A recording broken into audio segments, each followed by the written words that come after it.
จุดที่สู้มองโอนต่างគ្នាវីដេអូនេះនេះខ្ញុំចង់មកលើកពីរបាយការណ៍ពាណិជ្ជកម្មបន្ទាប់ពីប្រហែលថ្ងៃហ្នឹងគឺយើងឃើញថាពេលដែលយើងចូលដល់ឆ្នាំ2026ហើយយើងចាប់ផ្ដើមពិនិត្យតួលេខទិន្នន័យនៃការនាំចូលទំនិញពីថៃមកកម្ពុជានៅក្នុងឆ្នាំ2025រយៈពេល12ខែមួយឆ្នាំពេញហើយអញ្ចឹងនៅក្នុងតួលេខឃើញមានព័ត៌មានចុះផ្សាយថាវាថយចុះត្រឹមតែ 15% អញ្ចឹងវាធ្វើឲ្យបងប្អូនដែលមានក្តីរំពឹងថាការនាំចូលពាណិជ្ជកម្មម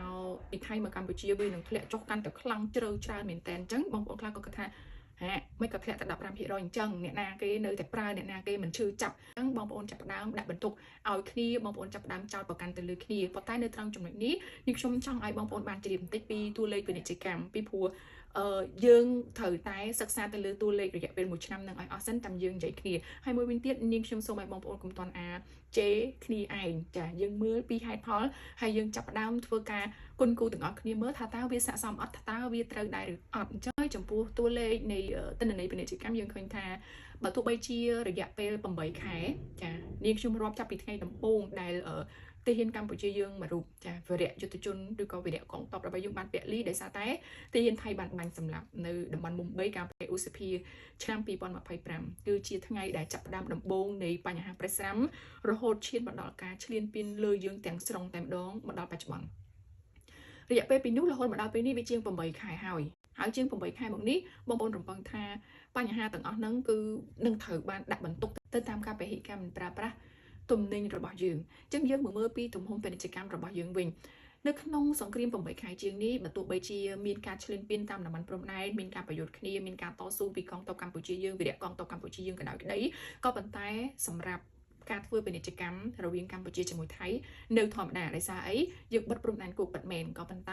នៅផ្លូវទឹកនៅចូលតាមច្រកឡាវចាច្រកប្រទេសផ្សេងដែលអាចចូលបានហើយនៅតាមផ្លូវអាកាសដោយហេតុថាតំណែងពាណិជ្ជកម្មយើងអាចធ្វើការកាត់ផ្តាច់បានទេដោយសារយោងទៅតាមច្បាប់អន្តរជាតិចឹងទៅពីព្រោះនៅក្នុងម៉ោងនេះយើងគឺជាប្រទេសមួយដែលគោរពខ្លាំងបំផុតទៅលើគោលការណ៍ច្បាប់អន្តរជាតិចឹងតាក់ទងជាមួយនឹងបញ្ហានេះទំនិញដែលអាចនាំចូលបានហើយអ្នកនាំចូលដែលនាំចូលមកពេលនេះមានកំហុសនោះគឺលើកឡើងតែអ្នកនាំចូលប្រេងឥន្ធនៈចាអ្នកនាំចូលប្រេងហ្នឹងចាអ្នកនាំចូលអ៊ីនធឺណិតអគ្គិសនីហើយអ្វីដែលសំខាន់បន្លែផ្លែឈើដែលនាំចូលពីខាងប្រទេសថៃផលិតផលកសិកម្មនាំចូលពីប្រទេសថៃគឺអ្នកនោះហើយគឺជាអ្នកដែលខុសច្បាប់ពិតប្រាកដអញ្ចឹងបើសិនបើមានការចាប់បានអានឹងពួកគាត់នឹងហើយគឺជាអ្នកដែលត្រូវទទួលទោសប៉ុន្តែបើសម្រាប់ទំនិញផ្សេងក្រៅពីទំនិញប្រមាណមុខដែលបានហាមឃាត់ដោយរដ្ឋាភិបាលគឺគាត់អត់ខុសទេចាប៉ុន្តែវាខុសទៅនឹងមនសិការរបស់ជនជាតិខ្មែរដែលកំពុងពហិការទៅវិញអញ្ចឹងយើងមកមើលហេតុផលថាតើហេតុអីបានយើងព្យាយាមពហិការតាំងពីពេលដែលគេចាប់ផ្ដើមឈ្លានពានយើងថ្ងៃ6មិថុនា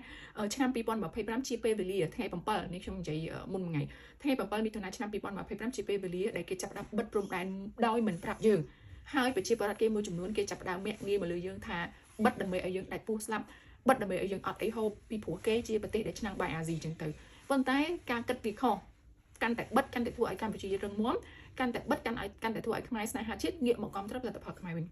ញចំណុចត្រង់នេះបងប្អូនគាត់ចាប់ផ្ដើមសួរហើយគាត់ថាហេតុអីចលនាពហិការគ្រប់ទិសទីប៉ុន្តែរបាយការណ៍ពាណិជ្ជកម្មចេញមកនៅតែថៃនាំចូលមកយើងច្រើនហេតុអីបានថយតែ 15% ក្តីរំពឹងគឺចង់ឲ្យថយឲ្យខ្លាំងបំផុតមែនទេកន្លែងនេះខ្ញុំនឹងជម្រាបជូនបងប្អូនលំអិតនិយាយរួមឥឡូវនេះខ្ញុំជម្រាបជូនបងប្អូនសិនថារបាយការណ៍ពាណិជ្ជកម្មការដោះដូរទំនិញរវាងកម្ពុជាថៃនៅតែធ្វើធម្មតានៅក្នុងម៉ោងនេះនៅក្នុងរយៈពេលមួយឆ្នាំនៃឆ្នាំ2025ទំហំពាណិជ្ជកម្មរវាងកម្ពុជានិងថៃការដោះដូរទំនិញសងខាងទៅវិញទៅមកនោះថយចុះតែ 14% ទេហើយចំណែកការនាំចូលទំនិញពីថៃមកកាន់កម្ពុជាថយចុះតែ 15% ទេដែលឡែកការនាំចូលទំនិញពីកម្ពុជាទៅថៃវិញថយចុះតែ 14% ទេអញ្ចឹងសួរថាហេតុអីបានចលនាពហិការខ្លាំងក្លាយ៉ាងនេះទៅហើយប៉ុន្តែតួលេខនៅតែថយចុះតិចតួចត្រឹមតែ 15% ដែលទំនិញថៃនាំចូលមកខ្មែរនេះថាតើអ្នកណានៅប្រើអ្នកណានៅមិនឈឺចាប់នឹងរឿងដែលថៃឈ្លានពានមកលើយើងចំណុចនេះបងប្អូនស្ដាប់ខ្ញុំសិនគឺមិនមានអ្នកណាដែលក្បត់ឧត្តមគតិខ្លួនឯងទេកុំតន់អាចឆ្លោះគ្នាជាមួយនឹងបងប្អូនខ្មែរគ្នាឯងអីអញ្ចឹងបើយោងតាមរបាយការណ៍តួលេខនេះខ្ញុំជំរាបជូនបងប្អូនពីមួយខែវិញបងប្អូនចាំមើលថាមុនពេលដែលមានបញ្ហាកើតឡើងគឺយើងបានធ្វើពាណិជ្ជកម្មជាមួយគ្នាធម្មតាយើងរាប់អានចិត្តស្និទ្ធមានតំណែងល្អជាមួយថៃធម្មតាអញ្ចឹងនិយាយតែឆ្នាំ2025មួយចាប់ពីខែ1ចាមករាកុម្ភៈមីនាមេសាឧសភាហ្នឹងចុងខែទៀតឧសភាហ្នឹងបើយើងប៉ះទង្គិចជាមួយថៃយើងមានបញ្ហាហ្នឹងក៏អត់តន់ដល់ពហិការទំនិញដែរ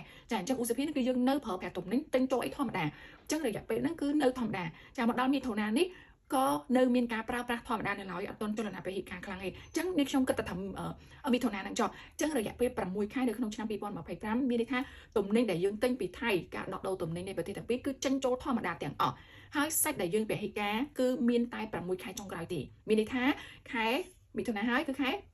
ព្រោះមិថុនាយើងអត់តាំងពីការទាំងស្រុងទេចាកក្កដាក៏នៅដែរប៉ុន្តែយើងរាប់ទៅអញ្ចឹងយើងចាប់ដើមពីការចេញមកចាកក្កដាសីហាកញ្ញាតុលាវិច្ឆិកាធ្នូ6 ខែចុងក្រោយអញ្ចឹងសួរថាហេតុអីតួលេខនៅក្នុងឆ្នាំ2025យើងវិហិការប៉ុណ្ណឹងហើយថយចុះតិចម៉េចដោយសារតែ6 ខែមុននោះយើងយកលុយពេញថ្លៃទៅទិញអីវ៉ាន់ពីថៃយើងទើបតែកាត់បន្ថយឬក៏ផ្អាកទិញ6 ខែចុងក្រោយនេះទេអញ្ចឹងវាធ្វើឲ្យទំនិញថៃនាំចូលមកកម្ពុជាក្នុងឆ្នាំ2025វាជាង$3,000 លានអញ្ចឹងបងប្អូនស្ដាប់ខ្ញុំសិនតើការដែលថយ15%ហ្នឹងទស្សនវិជ្ជាពហិការយើងមានប្រជាប្រដ្ឋយើងធ្វើតាមឆន្ទៈដែរឬអត់ចម្លើយនេះនាងខ្ញុំសូមនិយាយថាពិតប្រាកដមែនប្រជាពលរដ្ឋយើងពិតជានាំគ្នាពហិការមែនអញ្ចឹងបងប្អូនប្រៀបធៀបតោះឥឡូវយើងប្រៀបធៀបពីទំហំនៃការនាំចូលទំនិញពីថៃទាំងអស់គ្នាទីខ្ញុំបានយករបាយការណ៍ពីនាយកដ្ឋានកយចាគណៈនាយកដ្ឋានកយនឹងរដ្ឋកោកម្ពុជាពីព្រោះបងប្អូនអាចឆែកខ្លួនឯងបានតិន្នន័យតួលេខគឺគេអត់មានលាក់បាំងជាមួយយើងទេអញ្ចឹងនាងខ្ញុំសូមជម្រាបជូនពីទំហំតួលេខមុនដែលមានសង្គ្រាមដោយនាងខ្ញុំនិយាយមុននឹងចាថាឬនាងខ្ញុំនិយាយមុននឹងអញ្ចឹងថា6 ខែមុនដំបូងណាគឺយើងទិញទំនិញពេញយកមកដាក់នៅកម្ពុជាយើងសម្រាប់នាងខ្ញុំគិតពីខែ3មកនាងខ្ញុំយករបាយការណ៍ពីខែ3ខែមីនាសម្រាប់ខែមីនាកាលពីឆ្នាំ2024យើងនាំទំនិញពីថៃមកនៅក្នុងទំហំទឹកប្រាក់ចា$291 លានជាងប៉ុន្តែមកខែមីនាឆ្នាំ2025ចាមុនសង្គ្រាមគឺយើងនាំចូលពីថៃជាង$306 លានអញ្ចឹងកើនឡើងជាងមុន 5.2% អាហ្នឹងយើងអត់មានសង្គ្រាមគឺកើនមែន2025ខែមីនានាំចូលកើនជាង2024ទៅទៀតចាឥឡូវមកមើលខែមេសាមួយទៀតខែមេសាក៏យើងអត់មានបញ្ហាជាមួយនឹងថៃដូចគ្នាដែរអញ្ចឹងកាលពី2024យើងនាំចូលតែ$229 លានទេណាក្នុងមួយខែមេសាប៉ុន្តែ2025សង្គ្រាមមិនទាន់កើតការប៉ះទង្គិចគ្នាមិនទាន់មានការប្រទាំងប្រទេសពហិការក៏មិនទាន់មានអញ្ចឹងទំនិញដែលយើងនាំចូលពីថៃរហូតទៅដល់ជាង$273 លានអាមេរិកសម្រាប់ខែមេសាកើនឡើង 19.4% អានេះតួលេខដែលយើងនាំចូលមុនសង្គ្រាមសម្រាប់ខែឧសភាក៏អត់ទាន់ចលនាពហិការដែរឆ្នាំ2024យើងនាំចូលតែ$276 លានទេដល់ឆ្នាំ2025យើងនាំចូលរហូតដល់ទៅជាង$316 លានអញ្ចឹងវាកើនដល់ 14.4% អាហ្នឹងមុនសង្គ្រាមហើយសួរថា6 ខែចុងក្រោយបើសិនបើអត់មានសង្គ្រាមសួរថាយើងនាំចូលខ្លាំងប៉ុណ្ណាចាអានេះនាងខ្ញុំនិយាយពីមុនសង្គ្រាមតោះឥឡូវយើងមកមើលតួលេខនៅក្រៅសង្គ្រាមថាតើបែបណាចាសម្រាប់តួលេខនៅពេលដែលយើងមិនមែនក្រៅសង្គ្រាមទេតួលេខនៅពេលដែលយើងជួបការប៉ះទង្គិចហើយគេនៅតែបន្តឈ្លានពានយើងហើយយើងឈានទៅដល់ចលនាពហិការ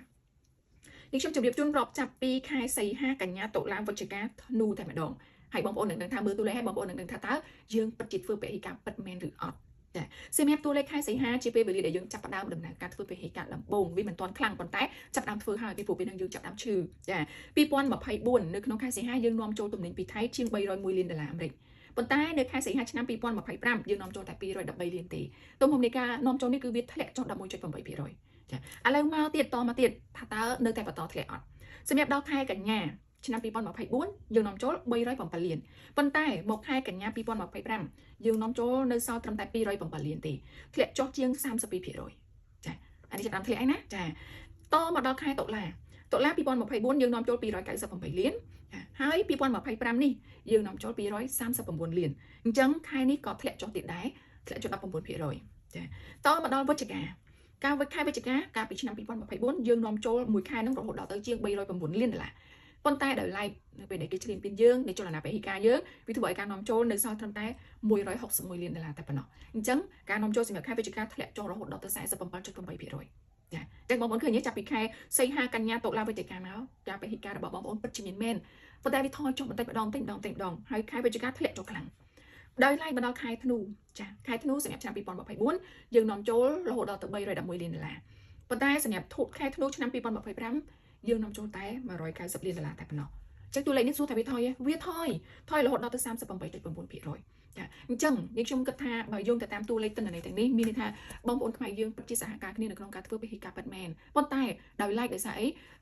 ឆ្នាំ2025ធ្លាក់ចុះតិចដោយសារតែយើងយកអា6 ខែដែលយើងពហិការចុងក្រោយនេះយកទៅបូកចូលគ្នាជាមួយនឹងអា6 ខែមុនអញ្ចឹងគេសរុបតួលេខមួយឆ្នាំហ្នឹងពីព្រោះ6 ខែមុនគឺយើងនាំចូលពេញតែម្ដងហើយលើសផែនការទៅទៀតអញ្ចឹង6 ខែក្រោយយើងពហិការអញ្ចឹងបូកតួលេខទៅអត់ទាន់មានការថយចុះខ្លាំងនោះទេប៉ុន្តែតួលេខនេះវានឹងថយចុះខ្លាំងបើសិនបើបងប្អូននៅតែរក្សាចលនាពហិការនេះពេញមួយឆ្នាំ2026អញ្ចឹងរយៈពេល12 ខែនៃឆ្នាំ2026បើសិនបើបងប្អូនរក្សាចលនាពហិការនេះបងប្អូននឹងឃើញហើយយកមកប្រៀបធៀបគ្នាថាតើវាខុសគ្នាបែបណាពេលនោះបងប្អូននឹងដឹងថាឆ្នាំ2026ពិតជាទំហំនៃការនាំចូលទំនិញពីថៃមកកាន់កម្ពុជាធ្លាក់ចុះពិតប្រាកដមែនពីព្រោះអីយើងអនុវត្តផែនការពហិការនេះពេញ12 ខែនៅក្នុងមួយឆ្នាំតែម្ដង អ្វីដែលសំខាន់យើងរួមគ្នាបន្តទៀតហើយយើងកាត់បន្ថយការដាក់បន្ទុកទៅឲ្យគ្នាហើយនឹងខ្ញុំជឿជាក់ថាវីដេអូមួយនេះអាចនឹងជួយឲ្យបងប្អូនបានយល់ច្បាស់ពីទំហំពាណិជ្ជកម្មអញ្ចឹងយើង look back យើងទៅលេខទៅ6ខែឆ្នាំ2025ដំបូងដែលយើងអត់ឆ្លុះគ្នាមានន័យថាយើងយកលុយទៅឲ្យថៃច្រើនមែនតើថៃចំណេញពីយើងច្រើនខ្លាំងមែនតើប៉ុន្តែនៅពេលដែលយើងទៅហេតុការលុយនឹងគឺថយមករហូតអញ្ចឹងតាក់ទងជាមួយនឹងទំនិញបើសិនបើទំនិញមួយដែលគេយកមកលក់ហើយមិនមានអ្នកទិញ